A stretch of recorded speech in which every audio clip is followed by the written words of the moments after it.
Pada tahun 1924 telah dilahirkan yang namanya Parti Syariah Islam. Kemudian diharamkan oleh Inggris. Kemudian pada tahun 40-an tubuh pula Parti Hizbul Muslimin. Kemudian diharamkan oleh Inggris. Maka pada tahun 1951 Parti Islam Malaysia PAS ditubuhkan. Yang antara lain tujuan parti ini ditubuhkan ialah untuk menegakkan syariat Allah di muka bumi ini, bagi memastikan bahawa hukum yang paling tinggi di dalam negara kita ialah Al-Quran, hadis, ijma' dan qiyas. Maka itulah perkara-perkara amal ma'ruf, perkara-perkara kebajikan yang mesti kita laksanakan sepanjang hidup kita, bermula daripada kita bangun tidur sehinggalah kita tidur kembali dan kita bangun kembali untuk bertemu dengan Allah SWT. Sebab itu saudara-saudara sekalian, di antara perkara-perkara amal ma'ruf yang mesti kita lakukan, selain kita sembahyang, selain kita berpuasa, selain kita mengeluarkan zakat, selain kita mengerjakan haji, maka di sana kita mesti meletakkan hukum Allah SWT lebih tinggi daripada segala-gala hukum, sama ada hukum yang direktur oleh manusia dan seumpamanya.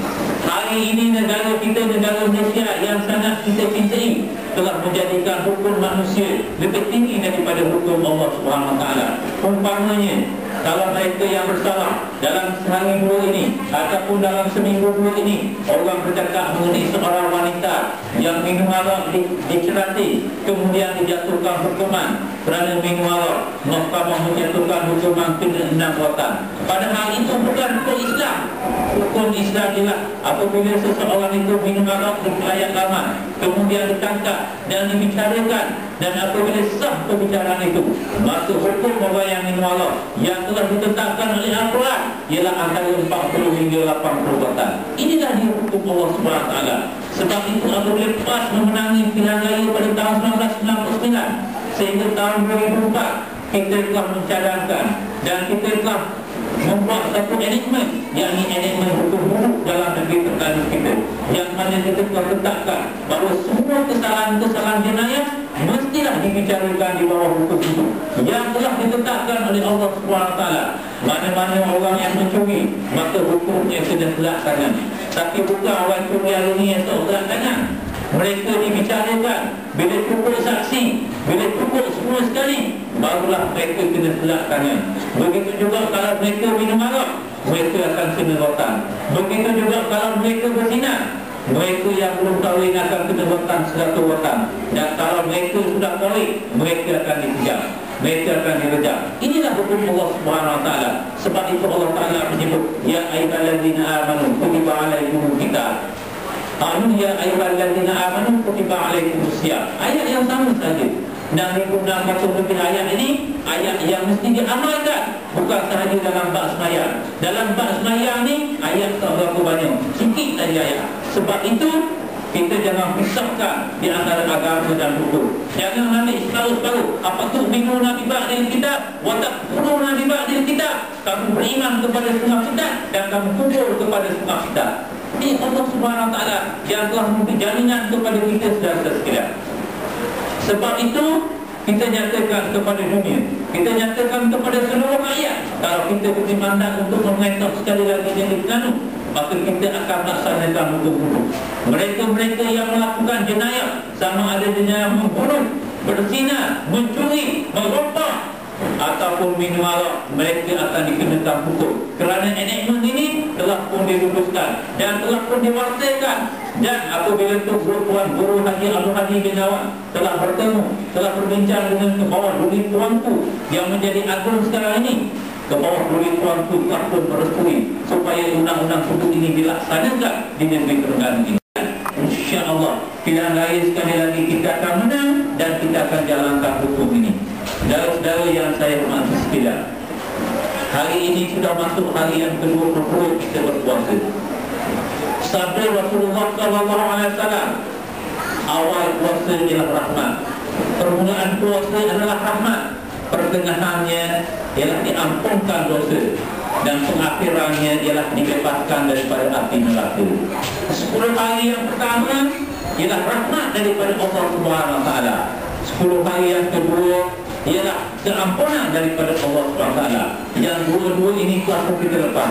Kita mengharapkan bahawa kita telah mendapat rahmat daripada Allah SWT. Dan kita juga mengharapkan bahawa kita telah mendapat pengampunan, kerana kita bukan sahaja berpuasa, bukan sahaja kita sembahyang fardu, bahkan di sana juga kita sembahyang tarawih, dan kemudian kita berdoa supaya Allah Ta'ala mengampunkan dosa kita. Dan bukan dosa kita sahaja, bahkan dosa kepada kedua ibu bapa kita. Sebab itulah setiap kali kita sembahyang, yang kita menjadi anak yang soleh, kita berdoa kepada Allah Subhanahu Wa Taala, Ya Allah, Ya Tuhanku, ampunilah dosaku, dosa yang aku lakukan dengan sengaja ataupun dosa yang aku lakukan dengan tidak sengaja. Ya Allah, Ya Tuhanku, ampunkanlah dosa yang telah aku lakukan dan dosa yang akan aku lakukan. Ya Allah, Ya Tuhanku, ampunlah dosa kedua ibu bapaku.